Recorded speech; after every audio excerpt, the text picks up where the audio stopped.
That's right, Dan. Yeah, the race is for the 3 city council seats. A bit of a mixed bag for the experienced candidates. 2 incumbents held firm of their position and will continue as city council members. But the shocker comes from a 27-year-old woman who upsets a 7-year incumbent and spent the past year and a half really pushing for change inside City Hall behind me, where she was fighting for that change that she believed in. Now she'll be on the council members' side of things, hoping to make those changes official here in Des Moines. Now, these results here on the screen are unofficial, even though many of the precincts, in fact, all have been reported, so some still trickling in.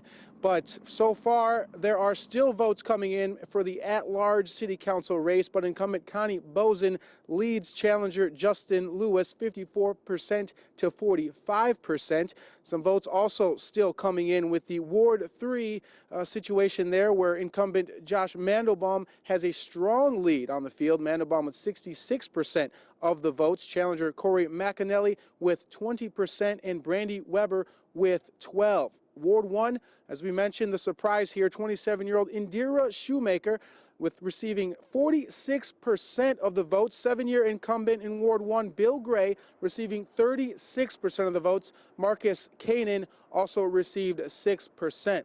Now, born and raised in Des Moines' northwest side, Shoemaker says she wanted to put action to her words after helping organize numerous racial justice marches in 2020. Seeing tonight's results of Ward 1 has left her shocked and proud of the people she says she'll now represent as a city council member.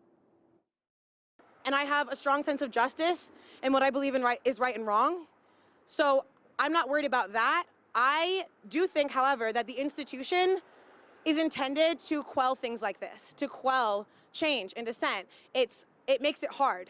And so my goal is to be not pulled in by any of that. My goal is to stay grounded in my community, to stay grounded in the people that got me here.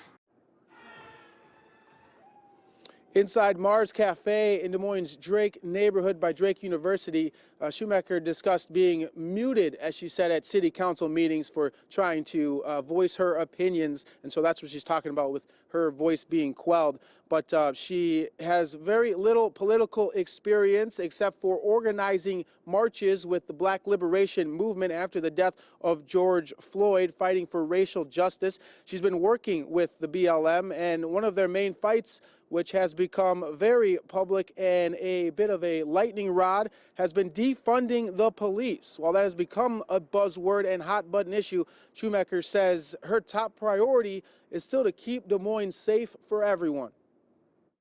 I have no intention to make Des Moines less safe. I want to make it more safe.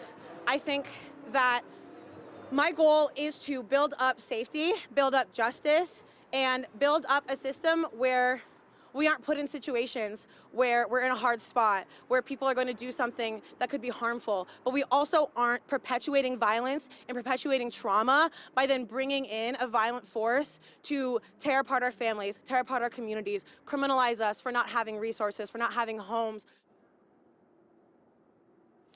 Shoemaker says the main reason she got into running for city council was her sister at one of the marches said, "Stand up and say something." So she decided to back her words and speak and then run for city council. So putting her money where her mouth is. She also talked about being for the people from the bottom up, not from the top bottom. And one of the main VIPs who congratulated her after it was unofficially official, I guess you should say, would be Congressman here in Iowa, Democrat Akil Abdul Samad, who said he hopes to be working closely with Indira Shoemaker. Yeah, and she'll be able to speak with her vote once she's sworn in. Justin Surrency reporting live at City Hall tonight. Thank you, Justin.